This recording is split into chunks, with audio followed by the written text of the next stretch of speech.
Hey, what's going on, guys? It's Ricky. So this morning we received an update that was quite bullish. Markets were actually in the green, QQQ slightly in the green. With that being said, supposedly Pakistan said that US and Iran are close to reaching an agreement on peace. I want to remind you, this is the 15th time that Pakistan has talked about a peace deal that didn't actually happen. As soon as this news was announced, oil began to fall. Makes sense, right? If there's a peace deal, oil's been rising based off of the idea that escalations were beginning to present themselves. So it began to sell off and pretty much gave back all it gained yesterday after this peace deal announcement from Pakistan. It's very odd though, because our US 30-year yields, the bond market, was still rising.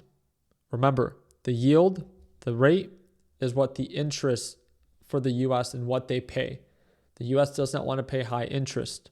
So anytime that bond yields go up, it most likely means that there's uncertainty about the US's ability to pay it back. So therefore, investors therefore ask for higher yields to make it more attractive.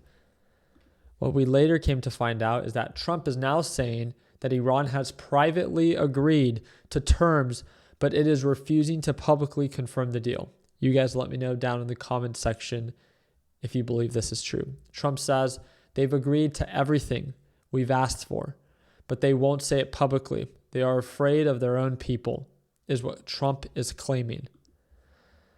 Now, Iran says the Hormuz will stay closed until conditions are met.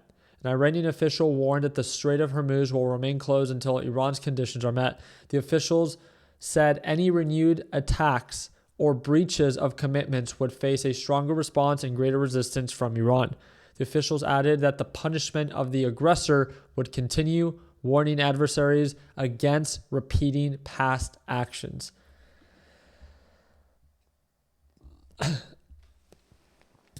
Markets are dropping. Now, one of two things.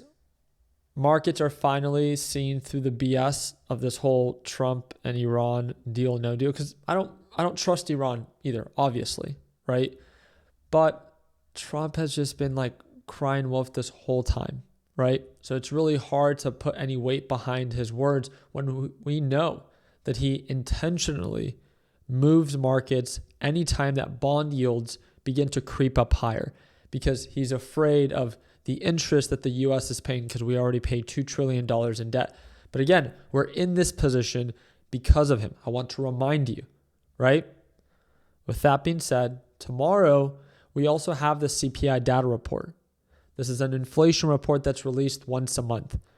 This is going to be reporting for the inflation in the month of July. This is 1 hour before markets open. I'm thinking about going live with you guys. You guys let me know if you guys would like me to. If so, just get this video to over 500 likes and we can host a free CPI data report live stream. If not, I get it. I just want to make sure enough people show up. With that being said, today after market hours, Supermicro and CoreWeave report earnings.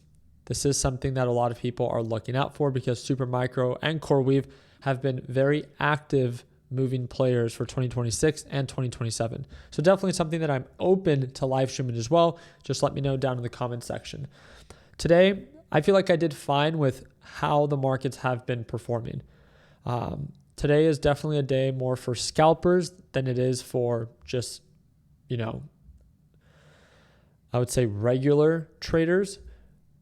There's strong sell-offs, there's strong rip-ups. There's strong sell-offs, strong rip-ups, strong sell-offs, strong rip-ups, but we're really not making much progress. So I've closed my entire position.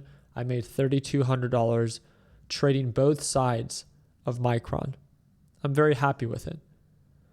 Aside from this, again, I really don't want to, there's a potential opportunity on Palantir with this overbought reversal, but because of the lack of progress yesterday, I didn't have the confidence to short it, so I just focused on Micron.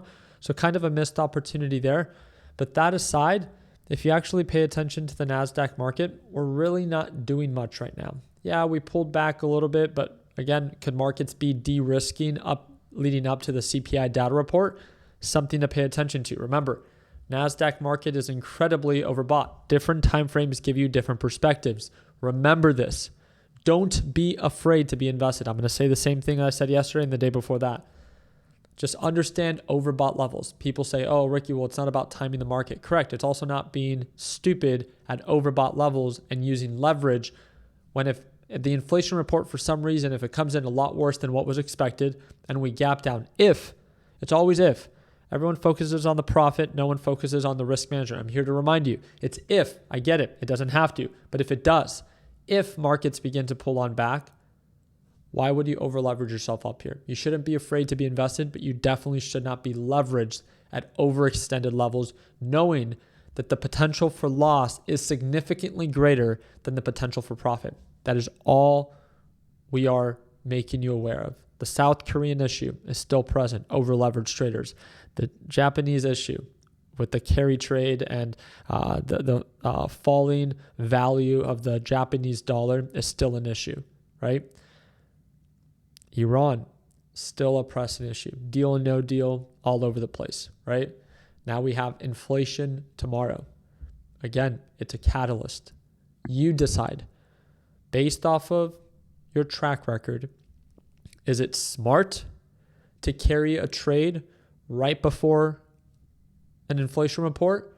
Or is it best to either stay cash or reduce your exposure so you can tolerate any of the volatility that presents itself tomorrow? Remember, while everyone focuses on encouraging you to buy, we're just here to make you aware of the risk.